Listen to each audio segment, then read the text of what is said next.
Welcome to the 5 for 2 podcast with me, your host Adele, where we say no to careers where you're trading 5 days of misery for 2 days of fun.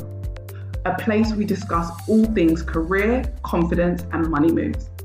I want to motivate, teach, and empower ambitious women to achieve more, earn more, feel more confident, and enjoy the work they do. It's all about believing you can have everything you want in your career and then going and getting it. So if you're ready, let's get into it.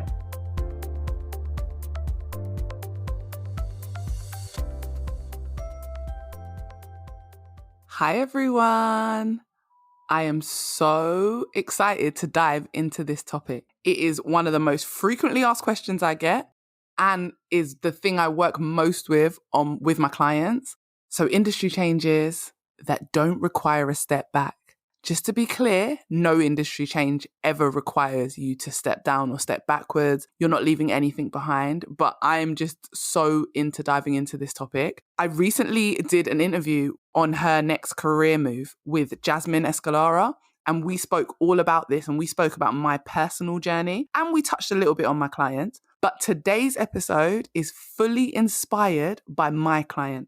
By the time you guys hear this episode, it will be about 3 or 4 weeks since this has happened. But last night, one of my clients emailed me to say she was offered 86K as a manager in a brand new industry. So in today's episode, I am going to break that down.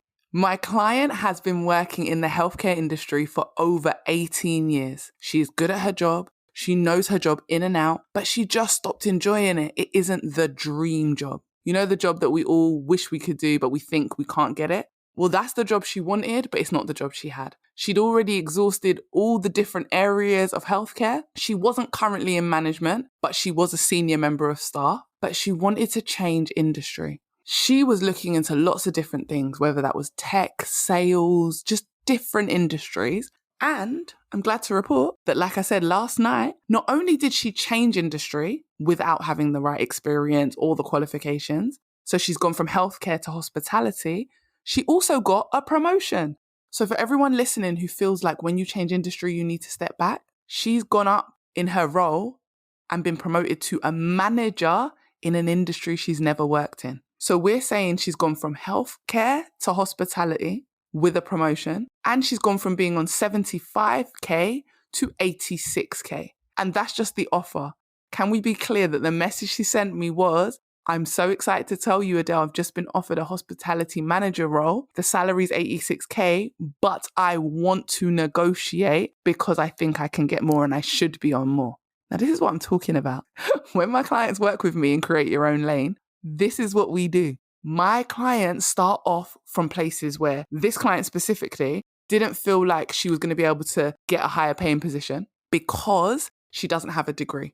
She actually wants to cross the 100K mark, but she feels like she's been struggling at the 60 and 70K mark because she doesn't have a degree. She feels like not having a degree limits what she can do. She feels like she has to stay in the same industry because obviously that's where all her experience is. For the last 18 years, that's what she's done. Not having a degree, she feels like held her back in her current industry because she feels like she was never able to access senior management roles. But she just felt like, how was she going to change industry after doing the same thing for so many years? Also, I'm going to add in, she had not interviewed for almost 4 years, yet she has smashed it and landed this role.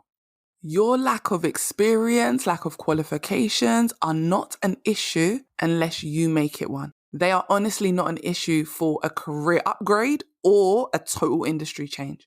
They become a problem when you are telling yourself every day, day in and day out, the reason I'm not successful is because I lack something. Instead of looking at what you do have, you're worrying about what you don't have. And that is always the problem. That's why I always say to people, mind your business. What you don't have has nothing to do with you. What you do have is what you're selling. So focus on that and get good at communicating that. But what I do want to talk about today is the steps. The steps that get you out of one industry and into another industry without requiring you to take a step back, without requiring you to start at the beginning or start as a trainee or start as a junior. I'm going to go through the steps. These are the exact steps I work with my clients on when we're working together and create your own lane. And these are the steps that I've taken personally. You guys know my story. And yes, I actually took a step back in job title, not in money, because you guys know what happened in the first year when I changed industry. However, I have since then changed industry without taking any steps back and supported so many women do the exact same thing. So let's dive right into it. So first and foremost, you need to believe your skills are valuable. That's the bare minimum, the basic. When you start thinking about moving industry or getting a promotion or getting paid more, you first need to stop saying, I don't do anything special. I don't have that many skills. That needs to be cut from your vocabulary. The first thing you need to do is believe your skills are valuable. And you do that by figuring out what skills you use every day, how those skills help your company make money, save money, help them be compliant, help them make sure they are in line with regulations and rules, help them bring in new customers, help them retain current customers. Everything you do is for a reason. No job is paying you just to be there. So your skills are valuable, but if you can't even get this basic thing right, that is what's going to hold you back when it comes to industry changes. That's what's going to hold you back when it comes to your career, full stop. If your focus is constantly on what you don't have, like if you're saying to yourself, well, if I just got this degree, then I'll be able to move up. How about what if you and two other people go for interview and you both have that degree? Now, how are you getting the job? This is why your qualification is a bonus on top of who you already are. Anything you lack is not an issue unless you make it one. You have to learn to make what you have look like what the company wants. You have to learn to make what you have become what you want. And it starts off with the belief in the skills that you already have to offer. How do your skills contribute to the company growth? How do your skills contribute to managing or supporting your team? How do your skills support your colleagues? What do people come to you for? How can these current skills deliver results? How are they already delivering results? And how can you use those same skills to deliver future results? You're already working. You're already doing the thing. You are just underestimating how valuable your skills are. Once you believe in the value of your skills, it changes everything. That's the base. That's the basis for everything that I work with my clients on. Your confidence will come when you start to put value on your skills. You know that saying, when you start to put some respect on your name? Once you start to do that, the next steps will fall into place so much easier. So after you figured out the skills that you have that are valuable and you believe it, then you need to learn how to connect them to a job. Any job in any industry. Think of 3 skills you currently have. How would you use them in the new industry if you were to switch industry? If you're thinking of an industry change, you already have an idea of where you want to go. So how would your current skill work in the new industry? For instance, if you're a good communicator, think about how you use your communication in your current job to get results. Does it help you with customers? Does it help you bring in new customers or keep and retain existing customers? Does it help you with sales? Does it help you save your company money? How does your communication influence the company's bottom line, basically? Then how will you be able to use communication in the new industry? I was a teacher. I communicated all the time with the children, speaking to them, helping them learn. It helped them grow and learn and do great things. I also was communicating with parents who are the customer of a school, if that makes sense. So they're the customers. I was communicating with them all the time, giving them feedback so that they would want to continue to use our services. When I went into recruitment, I used those strong skills in recruitment. Those communication skills came in super handy because I was going to have to speak to old clients, new clients, do sales. I was having to do a lot in recruitment. I was going to have to speak to candidates and get their references and things like that. So I have to speak about, how do I communicate? Am I good at communicating through email? Am I good at communicating face to face? Am I good at communicating over the phone? Do I have a great telephone voice? All these things are in communication. But I have to understand how to connect the skill with the new industry. My client, when she came to me and said she didn't have many skills, I was like, you've been in healthcare for 18 years. There's no one who knows healthcare more than you. But also within that, there are systems that you use. How have you learned systems? And she started telling me about systems that she's evaluated, she suggested changes to, and then the company's actually made those changes. You influence projects. You've literally influenced the whole company process just by making one suggestion. How about that's a skill? And you just now need to communicate that in the new industry. You just now need to learn how to connect that with everything they're looking for in the new industry. Read the job description. That's going to help you make the connection. So after you've done those things, you believe in your skills, you've built your confidence, because confidence is everything. I say it all the time. The energy behind the action is what gives you the good results. And then you learn how to connect the skills that you already know are valuable to the new industry. The next thing you need is a plan, a strategy. Like, you have to have a plan when you're making a move. It's not just about, I want to get into a new industry. Start off by what industry are you targeting? Be specific. If it's more than one industry, great. But you need to make sure you're very clear on the industries you're targeting, because if you want to make it easy to get promoted or earn more money, the way you're going to be able to find that out is by speaking to people in the industry. So once you've decided on the industry you're targeting, the easiest way to make the switch and also get promoted and also earn more money is to talk to people. If you do not want to start from the beginning or take a step back, talk to people already doing the job. Talk to people in the thing that you want to be in. Google is great, and you should do research and find the information you need, but there is nothing that beats talking to people already doing the job. The information you get from someone who's already doing the thing is absolutely priceless. So start to network, okay? If you want to get that gold, if you want to really know, what does this industry require? What characteristics does it need? What skills does it need? So then you can reverse engineer. What do you have? After you've spoken to people, you can be like, right, so they said for this industry, the type of skills I'll need are this, this, and this. Which ones do I already have? Which ones do I have and I've overlooked? I didn't even realize or think that they would need. Ask them how they got into the industry, because not everyone's journey is the same. Not everyone got a qualification to get where they are. Not everybody took a direct route. Like, how did they get there? And also, when you're networking, it's also going to help you, because you're going to be speaking to people in the industry. They can put in a good word for you. It's going to help you get access to jobs that might not be advertised online, but they're looking. Companies are looking, and networking and connecting with people is going to help. If you're not sure about networking or how to network, listen to my previous episode, because I interviewed the lovely Trisha and we spoke all about networking and how you can network your way into a job without even having to apply. So I want you to make sure you understand that networking, speaking to people, should be a part of your plan if you're changing industry. Reach out to people even if you're nervous, even if you're scared. Remember, from the last episode, we spoke about that free template that Trisha has. Use her free template. You sometimes might be scared to reach out to someone online, and people sometimes are the nicest people ever. Someone you don't know could be the person who literally helps you figure out how to get into the industry, or even ends up recommending you just because you stepped out of your comfort zone and sent that DM message, or you sent that email. Like, just because you introduced yourself and made that introduction, you never know where it will lead to. The other part of planning is, what do you need to add and remove to your CV so that you get shortlisted in the new industry? Because that's the first thing. How are we getting shortlisted? If we're not networking our way into roles, how is our application going to get to the top of the pile? So you need to add and remove things from your CV. Remove anything that's not relevant to that industry.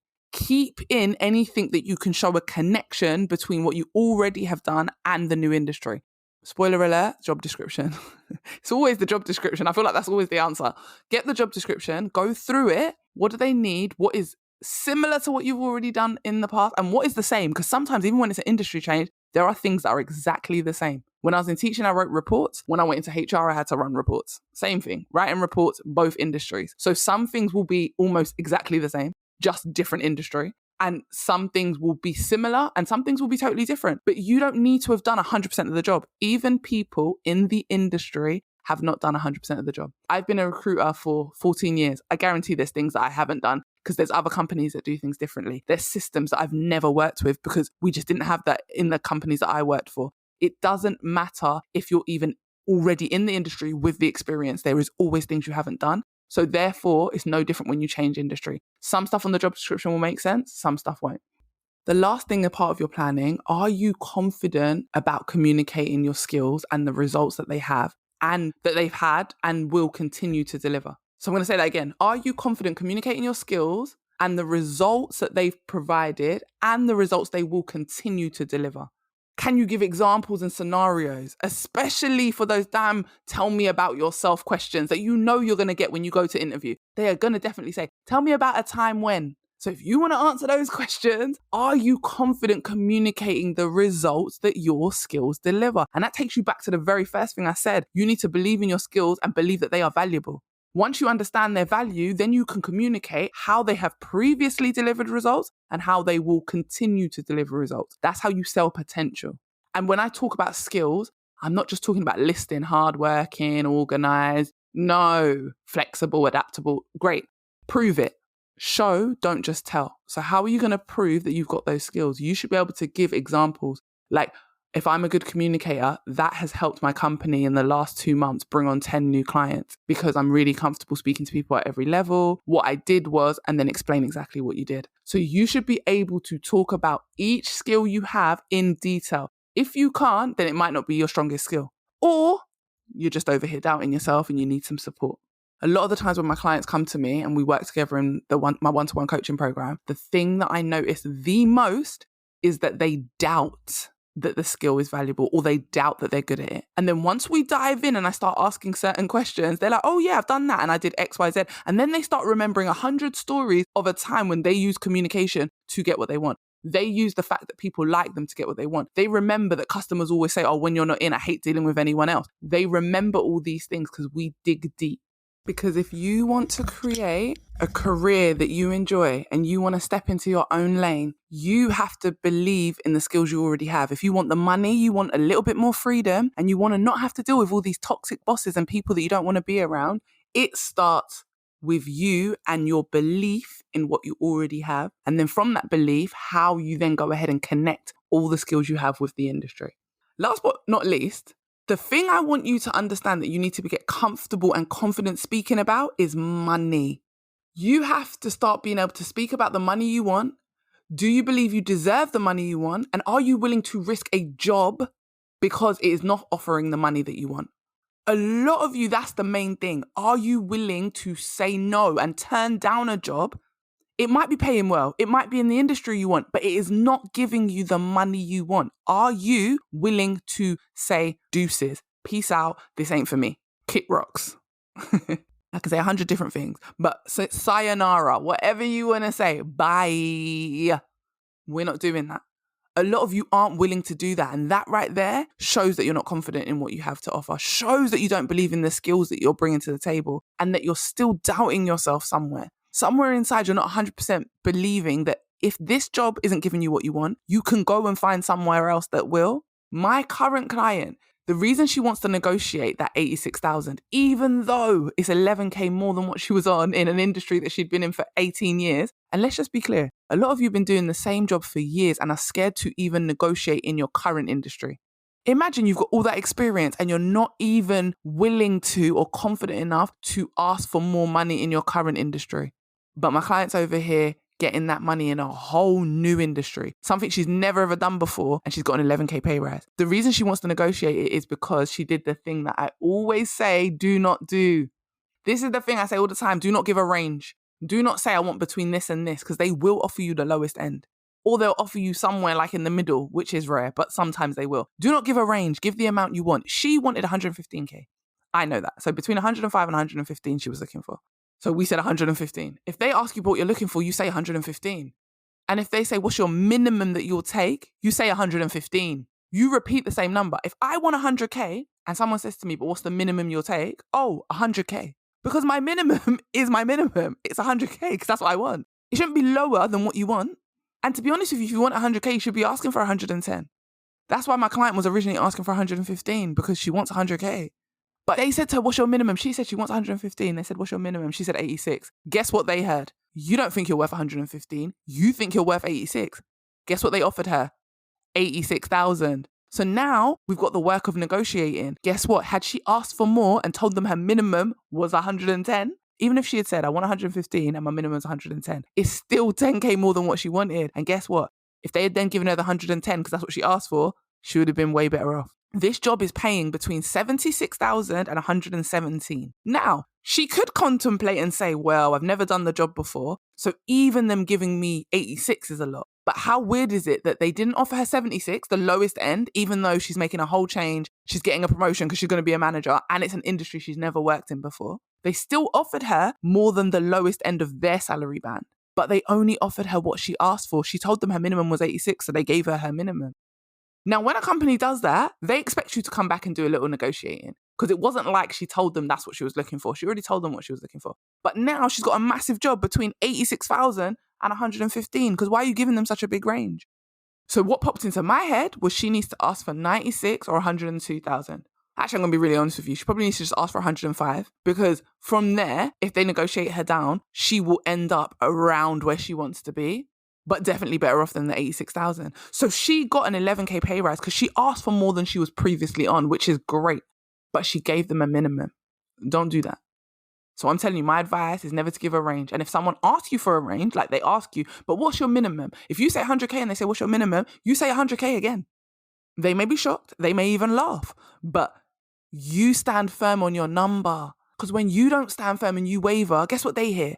Oh, I don't believe I'm worth that. I believe I'm worth 86K. So I'm going to give you 86K. People are responding to your energy. I say it all the time. It's the energy behind the action. It's not what you say, it's the way you say it. If you tell someone you deserve 115, but then they ask you what's your minimum and you say 86, immediately they know that 86 is what you'll accept. And 86 is what you think you're worth. 86 is what she's telling them her skills are worth. Her skills are worth way more than that 86. She told them at the start she's looking for 115. They interviewed her. They wanted to interview her. They wouldn't have interviewed her if they thought they couldn't pay that. They liked her. They'd offered her the job. They've given her a manager's role in an industry she's never worked in. But they offered her what she asked for. Sometimes jobs are just responding to you and your energy. I said this on a previous episode. Sometimes you're getting rejected from these jobs because you're turning up with the energy of like, oh, I'm not good enough. They've probably got 10 other people that's better than me. Oh, I'm only at this interview to try, but I doubt I'm going to get it. Okay, they feel that energy. They're like, oh, you don't think you're good enough? Okay, we agree. It's the same with money. It is literally the same thing with money. Are you confident and comfortable speaking about money? And when I say uncomfortable, please understand that there is a lot of discomfort that comes with negotiating the money you want. When you're negotiating a new higher salary, it should feel a little bit uncomfortable and make you cringe, because that's you leaving your comfort zone and the broke, underpaid version of yourself behind. That's leaving that person who was willing to be overworked and underpaid. You're saying bye to her, but you've been here for so many years. It's hard. It's like a breakup. But you've got to break up with the old you so you can step into your next level. Being uncomfortable, cringing, but then being excited and feeling confident is how you get the money you want. Being able to back yourself 100% and say, oh my God, it sounds so scary asking for 100K, but I deserve that shit. That's what's going to change everything to you. So if you're ready to say bye to the old you, remember you're going to feel cringy saying hi to the new you. When people come to me for coaching and it takes them 6 weeks or 8 weeks, and in some cases, a little bit longer, maybe 12 weeks to get where they want. Some of them have been working on these changes for years. My client who inspired this episode has been doing her job for 18 years. She's wanted a new job it had been over a year that she wanted to change industry. But she just felt like her not having a degree was holding her back. And what's crazy is if you think about it now, she hasn't got a degree, but she's been able to change industry and get an 11K pay rise. Imagine how much money she would get if she had stayed in her current industry. If you can get 11K more for a job you've never done before, imagine how much more she could have got for where she already is. And that's why I say a lot of you are here in your current job, not asking for the money you know you deserve and the money you know you want, and you've got years of experience. If we're over here changing industry and getting pay rises, you definitely can get a pay rise in your current industry. Stop being afraid to push the boundaries. Stop listening to all these rules that society has, all these things that people tell you that are so old and ancient and are not real. Make the moves you want to make and believe you can. You have to do whatever works for you to get where you want. And that's exactly what we do over here. So if you are currently trying to change industry and you want some support and you need that, like just that guidance, reach out, because Create Your Own Lane is all about that. That is what I help my clients do. Create a plan that works for them using their skills, using who they already are so that they can get into a new industry and do something they like. The job you had 5 years ago might not be the thing you want to do now. It might be the thing you actually hate. The industry you've done forever might not be the thing that lights you up anymore, and you're ready to try something new. When you got your first job, you had 0 experience, 0 qualifications, but you got the job and you were starting as a beginner.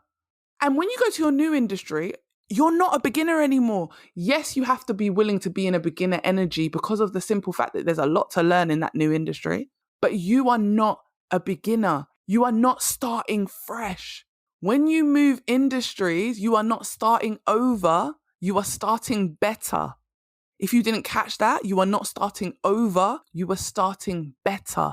Because you have already gained skills, experience. You understand how to work with managers, how to work with teams, how to lead teams. Whatever industry you're currently in, you have a wealth of knowledge, a wealth of skills, a wealth of experience that is going to come with you wherever you go. Your skills don't just suddenly get thrown away. If you are qualified, your qualification doesn't suddenly get thrown away. There are things you have learnt, things you can currently do that mean when you start in a new industry, you're never starting from the scratch. You're never taking a step back. How about instead of taking a step back, we take a step forward? How about that's your new reality and they're the new rules that we follow? Because we are all about creating the careers that we want, not the careers that people tell us that we have to have or the ones that they think we can have based on old, boring rules that were made hundreds of years before you was even born. Rules that don't even exist anymore. People jump on TikTok and become famous. People get jobs through TikTok. 10, 20 years ago, that wasn't a thing. 10, 20 years ago, when people were telling you there was only one way to be successful, there are people currently now with qualifications and without qualifications that are still overworked and underpaid because the rules aren't real. If one person can change industry without experience or qualifications, take that as your sign. Take that as your proof that you can do it. Like I said, if you want support, you're currently stuck, you're not sure how to make that move, reach out and book a call with me and let's have a chat about where you are and where you want to be and if Create Your Own Lane is the right fit for you. I loved recording this episode, guys. I hope you enjoyed listening. Anyone who's got any suggestions for things you want me to talk about or anything that you're stuck with in your career and you'd love a podcast episode on it, also drop me a message, drop me a DM. Write your questions in the poll. Like at the bottom of Spotify, underneath each episode, you can write a question. If you have a question, I have the answers. It's been amazing. Speak to you in the next episode. I hope this episode gave you exactly what you needed and motivated you to confidently take steps towards your next career move. If you enjoyed it, screenshot and share it on your socials, tag me on Instagram, and come join my community of amazing women working on leveling up their confidence and careers. Thanks for listening and see you next time.